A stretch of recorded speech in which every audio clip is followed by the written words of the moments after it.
જય માતાજી, જય દ્વારકાધીશ. કાલે જ મેં એક વિડીયો અપલોડ કરેલો જેમાં મેં જણાવેલું કે મેં લગ્ન કરી લીધા છે. મારી રાજી ખુશીથી હું એમના જોડે રહું છું, એમના જોડે આવી છું. છતાં પણ અમુક લોકોએ સોશિયલ મીડિયામાં વિરોધ કરવાનું ચાલુ કર્યું છે, ધમકીઓ આપવાનું ચાલુ કર્યું છે, મારી નાખીશું, ઉપાડી જઈશું. બરાબર? તો મને એ નથી સમજાતું કે જ્યાં સુધી હું સમાજનું નામ રોશન કરી રહી છું, જ્યાં સુધી હું મારા ઘરે પૈસા કમાઈ રહી છું, જ્યાં સુધી હું એમના માટે કંઈક કરી રહી છું, ત્યાં સુધી હું બધાને સારી લાગુ છું.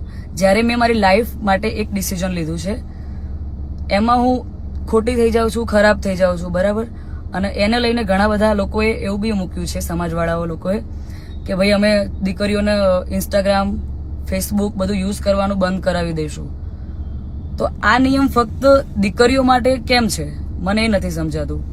આપણા દીકરાઓ જ્યારે કોઈ બીજા સમાજની દીકરીને લઈને આવે છે ત્યારે આપણે બધું એક્સેપ્ટેબલ હોય છે. જ્યારે એ જ કાર્ય આપણી દીકરી કરે છે ત્યારે આપણે એના વિરુદ્ધમાં જઈએ છીએ. તો મને એવું લાગે છે કે અત્યારે તમે એકતા કરી રહ્યા છો, બહુ સારી વાત છે, સમાજ એકતા કરે છે, પણ તમે લડવામાં નહીં, સમજવામાં એકતા કરશો તો વધારે સારું રહેશે.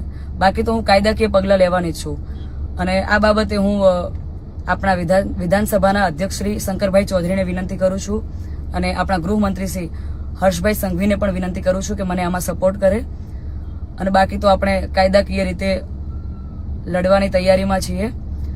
અને મારા સમાજને એક પ્રેમથી મારી આ રિક્વેસ્ટ હતી કે હું સમાજની દીકરી છું અને મેં જે કંઈ પણ પગલું લીધું છે એ મારી પર્સનલ લાઈફ છે, મારી પોતાની ચોઈસ છે. તો એના ઉપર કોઈ સવાલ કે કોઈ કમેન્ટ્સ કરવાનો કોઈને અધિકાર નથી. જય માતાજી, જય દ્વારકાધીશ.